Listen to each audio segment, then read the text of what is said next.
大家好，我叫何非凡.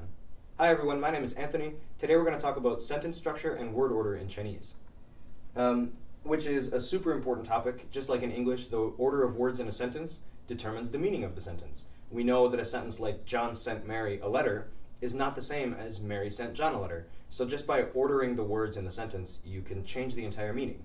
The same is true in Chinese, but the good news is some of it is really familiar. So subject, verb, object, the basic bare bones structure of a sentence is not different in Mandarin. So that's nice. We can start with something familiar. Something like 他吃饭, he eats food, is the same subject, verb, object that we all know as English speakers. Or something like 你学中文, you study Chinese. Super simple, super basic, easy to understand. What's a little bit different is that anything that modifies the verb, any adverbial phrase, must precede the verb. It has to come first. So if you want to say, I play basketball, you could say, 我打篮球. 我 meaning I, 打 is the verb, and 篮球, basketball, is the object. But if you want to say, I play basketball on Fridays has to come before the verb. So the sentence would look like, 我星期五打篮球. So we're going to go through some examples. Adverbs and quantifiers also come before the verb, so a simple adverb like 常常, often. If you want to say, I often drink coffee, you have to put that before the main verb. 我常常喝咖啡. Or a quantifier like 都, meaning all or every, would also have to come before the main verb. So there's a pattern to this too. It always goes subject, when, where, main verb phrase.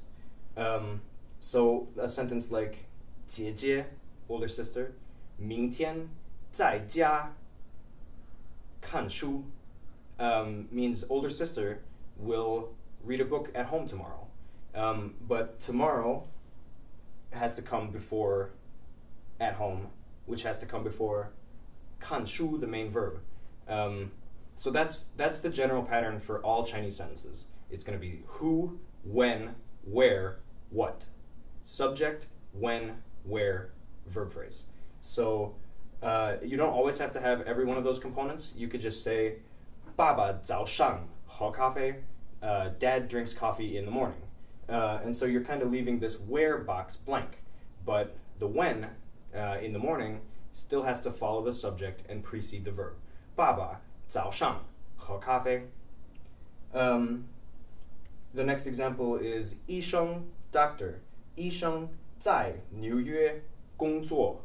在纽约 is a prepositional phrase meaning in New York, and that precedes the verb phrase 工作, work. So this sentence simply means the doctor works in New York.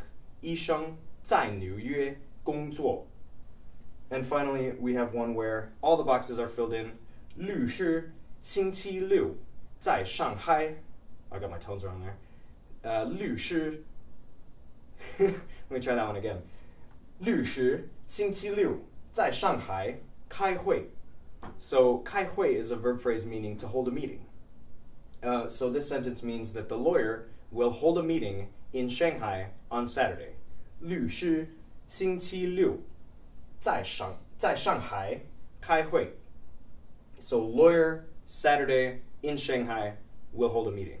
And again, that's the whole structure of every Chinese sentence at its most basic level. Who, when, where, what. If there's nothing else you take from this video, just remember this. Prepositional phrases come before the verb.